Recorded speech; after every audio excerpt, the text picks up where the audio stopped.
Hi friends, ఎలాగున్నారు? మీ Jagan.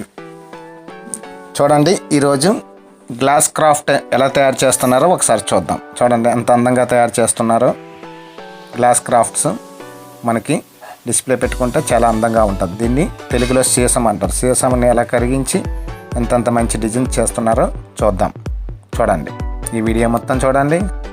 Okay అండి, మన ఛానల్ ఎవరైనా సబ్స్క్రైబ్ అవ్వకపోతే సబ్స్క్రైబ్ చేసుకోండి, లైక్ చేయండి, షేర్ చేయండి.